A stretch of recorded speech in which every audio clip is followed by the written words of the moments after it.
তো আমাকে divorce letter দেখিয়েছে। আপনার এবং শাকিব খানের বর্তমান সময়ের কথা যদি জানতে চাই, এটাকে আমি কিভাবে বলবো, মানে আপাতত সেপারেটেড নাকি হ্যাঁ, একদমই ডিভোর্সড একদমই কোনটা? একদমই সেপারেটেড। আমরা সেপারেশনে আছি, বাট মানে ডিভোর্স হয়নি এটা কি এখনো লিগালি অফিসিয়ালি। নাকি নরমালি? সেপারেশন তো আসলে লিগালি তো হয় ডিভোর্স, হুম হুম সেপারেশনটা হুম তো হুম। আসলে আনঅফিসিয়াল।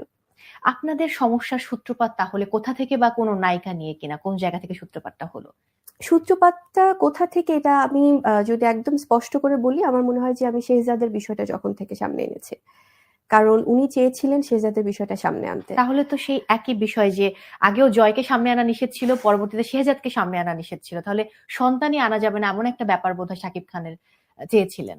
আমি আমার ব্যাপারটা বলতে পারবো মৌ, কারণ হুম শেহজাদকে সামনে আনার আগে থেকেও যেটা হয়েছে, বিকজ আমি হয় কি আমি অনেক কিছু তাকে নিয়ে এডিট করে বলি, আমি অনেক হুম কিছু তাকে নিয়ে পজিটিভলি বলি, এবং এটা তোমরা খেয়ালও করেছো যে সবসময় আমি তাকে কিন্তু সম্মান দিতে যে তখন অনেকেও আবার আমাকে বলে যে আপনি এত এটা বলেছেন কিছুর যে পরেও বহুবার কেন। অসম্মানিত হয়েছে কিন্তু তাকে সম্মান দিয়েছি। এবং এটা আমি আজকেও চাই, এবং এটা আমি সবসময় চাই আমি তাকে সেই সম্মানটা দিতে, কারণ হয় কি আমার উপর যে ব্যাপারগুলো আসছে, আমি এটা স্পষ্ট করে বলি যে এখন যে এলিগেশন গুলো বা যে অ্যাকুজিশন গুলো উনি আমাকে দিচ্ছেন বা এত নিউজ করছেন, সেম জিনিসগুলো 2017 সালে যখন তিনি আমাকে বলেছিলেন, স্বভাবতই আমি কিন্তু তাকেই বিশ্বাস করবো, বিকজ আমি তার সাথে তখন কাজ করছি। বা তাকে ভালোবাসেন। তাকে তাকে বিয়ের আগে যখন তার ডিভোর্স হয়েছে, বা তাকে যখন আমাদের আমাদের বিয়ের আগে, কিন্তু তখন তার জায়গাটা থেকে আমি তাকেই ট্রাস্ট করব, হুম কারণ সেই প্রেজেন্টেশনটাই আমি দেখেছি।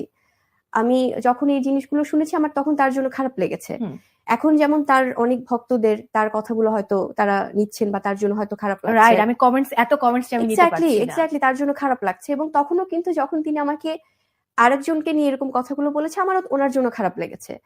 সো সেই ব্যাপারগুলো ওনার একান্তই তার নিজের ছিল, তার সিদ্ধান্ত তার ছিল, বিকজ তিনি একজন পরিপূর্ণ একজন মানুষ। সো সেখানে আমার কোনো কিছুই ছিল না। আমার যেটা কোইন্সিডেন্স হয়েছে যে আমি তার সাথে আমার বিয়ে হয়েছে পরবর্তীতে, হুম। এটাতেই তখন অনেকে দুয়ে দুয়ে চার মিলিয়েছে। কিন্তু আমার মনে হয় যে আসলে না হলে সেম জিনিসগুলো এখন আবার হবে কেন? এটা কি ওনার কোনো মানে হয় না যে কোনো সম্পর্ক থেকে বেরোনোর জন্য কি এটা ওনার কোনো কৌশল কিনা আমি জানি না, যে এভাবে কোনো কিছু করতে হবে যেটা ওনার মনে হয়। এখন যখন উনি এবং আমি আপনার, যেটা আমি হ্যাঁ। যেটা বলছিলাম মৌ, সেটা হুম হচ্ছে যে আহ সম্পর্কের অবনতি আসলে আমার কাছে মনে হয় যে উনি, আমি একদম যদি স্ট্রেট বলি, উনি নিজে চাচ্ছিলেন যে শেহজাদের বিষয়টা উনি সামনে আনবেন। উনি এবং এমনও বলেছিলেন যে আমি আমার ছেলেকে আমি পরিচয় করিয়ে দিব, যেহেতু আমাদের বিয়ের ব্যাপারটা কাউকে ওভাবে বলা হয়নি। সো সন্তানের বিষয়টা, এবং সন্তানের বিষয়টাও কিন্তু প্ল্যান ছিল। আমি কিন্তু প্রেগনেন্ট অবস্থাতেও আমি শুটিং করেছি। আমি কিন্তু এমন না যে জিনিসটা এটা কি মানে, তার সিনেমার শুটিং প্রেগনেন্ট অবস্থায়? কোন, ডেফিনেটলি আমি বীর সিনেমা শুটিংই করেছি, এবং নাম রেখেছেন সন্তানের বীর? এবং শেহজাদ নামটাও মানে হুম হুম হুম হুম হুম। বাবারই পছন্দ করা। সো সেখানে এমন না যে আমি আমার একটা ব্যাপার ছিল যেটা আমার শিডিউল, আমার কমিটমেন্টের জায়গা থেকেও কিন্তু আমি কাজের ব্যাপারেও আমার কমিটমেন্ট আমি রক্ষা করেছি। আমি ওই অবস্থায় আমি চলে যাইনি কোথাও, কারণ আমার কাজটাও যেমন শেষ করতে হবে, তেমনি কিন্তু আমরা একসাথেও কাজ করেছি, বীর সিনেমাটাই করেছি, তখনও তো আমাদের আন্ডারস্ট্যান্ডিং ভালো। এবং সেই জায়গা থেকে আমি আরেকটা সিনেমা শুটিংও করেছিলাম, ক্যাসিনো, এবং সবকিছু এভরিথিং ওয়াজ নর্মাল। হুম। সাংবাদিকরাও কিন্তু তখন অনেক নিউজ করেছে যে তারা বিবাহিত, তাদের বেবি হবে, এবং এখন অনেকে হয়তো অনেকভাবে আনতে চায় সামনে। আমাদের ভিতরকার মানুষ, অনেক কাছের মানুষরাও সবাই জানতেন যে তারা ম্যারিড, এবং তাদের কারণ বেবি বেবি হবে। পাম্প কিন্তু তখনও দেখা যাচ্ছে, হুম বিকজ হুম হুম হুম। এটা তখন নিয়ে অনেক এরকম নিউজ গসিপিং ছিল। হয়েছিল, এবং তারপরে তো সিনেমার নামে সন্তানের নাম যখন প্রকাশ পেল তখন সেটা আরো, ওটা তো আরো পরে, আরো অনেক ওটা আরো পরের পরে, কথা। ওটা হচ্ছে আমেরিকাতে যাওয়ার আগে। দেন যেটা হয়েছে যে আসলে একদম শর্টলি যদি বলি, বিকজ আজকে আমাদের সময়ের একটা ব্যাপার আছে, তো সেখান থেকে যেটা হলো যে যখন উনি বলছিলেন যে শেহজাদকে সামনে আনবেন আনবেন আনবেন, কতদিন আসলে মানে I waited for so long. আমার আমার তো মনে হয় যে আমি তো খুব অল্প সময় আমি ধৈর্যের বাঁধ ভেঙে তো আমি নিয়ে আসিনি।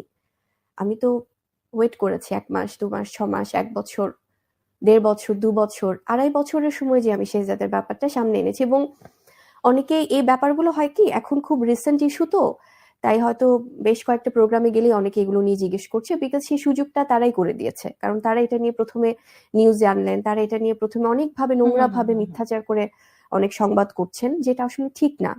একটা মানুষের নৈতিকতা আমার মনে হয় থাকা উচিত, বিকজ সবারই একটা বিবেক আছে। এতদিন ধরে তো এই বিষয়গুলো আসেনি সামনে, তাহলে কোথায় মানে কি হয়ে গেল একটা সুন্দর ঈদের পরে এই জিনিসগুলো এভাবে আসছে সামনে। এই ঈদের ব্যাপারটা নিয়ে আমার একটু আমি প্রশ্ন আমি আছে, আসছি হ্যাঁ। হুম হুম হুম। পয়েন্ট গুলোতে। তো হয়তো আমি 2.5 বছর পরে যখন আমি নিয়ে আসলাম ওকে, আমি কিন্তু তাকে অসম্মান করেও কিছু বলিনি। আমি জাস্ট বেবি বাম্পের ছবি দিয়েছি বিকজ সেটারও নিশ্চয়ই কারণ আছে এবং সে সেটা খুব ভালো করেই জানে কেন। আরেকজন সন্তানের আরেকটি বাচ্চার জন্মদিন আমি কেন এনেছি এটা নিয়ে অনেকের প্রশ্ন।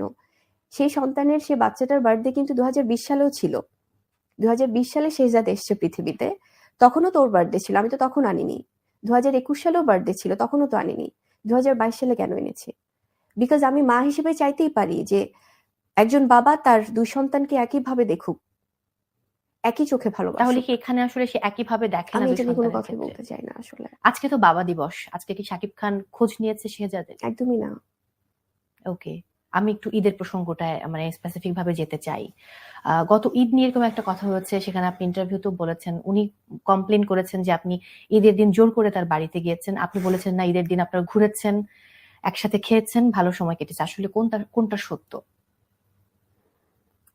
আহ, এখন তাহলে প্রমাণ করতে গেলে আসলে আমার মনে হয় যে এই জিনিসগুলো যদি আমাকে প্রমাণ করতে হয় যে আমার সন্তানের বাবার সাথে, বা দেখুন আমরা সেপারেশনে আছি না কি আছি, সেই সম্পর্কগুলো তো একদমই যদি আমরা অন্যভাবে হুম রেখে হুম যদি হুম হুম শুধুমাত্র হুম। শেহজাদের বাবার কথা বলি, কারণ সে তো সবসময় শেহজাদকে বলে যে রাইট। সে অনেক প্রায়োরিটি দেয় তার সন্তান, সে অনেক কিছু করছে, তাহলে কেন সে 2.5 বছর পরে সন্তানকে দেখলো? কেন আমাকে যে তিনি বলেন যে জোর করে আমি বাসায় গিয়েছি, আমি মানে তিনি যে বলছিলেন আমাকে বাসা থেকেও নাকি উনি বের করে দিয়েছে, এগুলো খুব দুঃখজনক কথা আসলে। এগুলো এগুলো কখনো না কখনো তো শেহজাদ শুনবে। এই কথাগুলো তো আমি আগে কখনো বলিনি, এটা তো উনিই বলেছেন প্রথম। সো উনি কথার কথা বলে যে আমি সন্তানের মাকে সম্মান করি, এটাই তার সম্মান? সন্তানের মাকে সম্মান করে এসব মিথ্যা কথা বলে যাচ্ছে, আর উনি সন্তানকে সম্মান করে মাকে সম্মান করছে, এটা কি? এটা জাস্ট, এটা আমার মনে হয় যে এটা জাস্ট কথার কথা। কি সম্মান দিলেন উনি? ওনাকে সম্মানটা দেওয়া তো অ্যাক্টিভিটিস দিয়ে বোঝাতে হবে। প্রথমত এটা একদমই টোটালি একটা মিথ্যা কথা যে আমাকে বাসা থেকে চলে যেতে বলেছে। বাসা থেকে চলে যেতে বললে তো বাসা থেকে বের করে দেওয়ার কথা আসলেও তাহলে তার সন্তানকেও বের করে দিয়েছে, শেহজাদকে। বিকজ আমি তো শেহজাদকে ছাড়া তো ওখান থেকে আসার কথা না। হুম। এবং এটা সম্পূর্ণই মিথ্যা কথা। এটা উনি কখনোই এরকম করেননি। আর ওনার জায়গা থেকে উনি ওনার বাসাতে গেলে উনি অনেক সম্মান দেন, এটা সত্যি। উনি কেন ওনার নিজেকে ছোট করছেন, উনি নিজে কেন নিজেকে ছোট করছেন আমি এটা জানি না। ওনার বাসায় গেলে ওনার সিসি ক্যামেরা যদি দেখা হয় বা ওনার ফ্যামিলির যারা মানুষ আছে তারা প্রচন্ড সম্মান দেন আমাকে, এবং আমরা একসাথে গল্প করি, কথা বলি যখন সবার সাথে মিটিং হয়। এবং শেহজাদের সাথে সে যখন আমি নিয়ে যাই, কারণ শেহজাদকে এটা দেখানোর সর্বশেষ কবেকার কথা বলছেন? ঈদের আগে? একদম ঈদের আগে, মানে ঈদের আগে কেন, ঈদের সময়ের কথা হুম হুম বলছি। হুম হুম।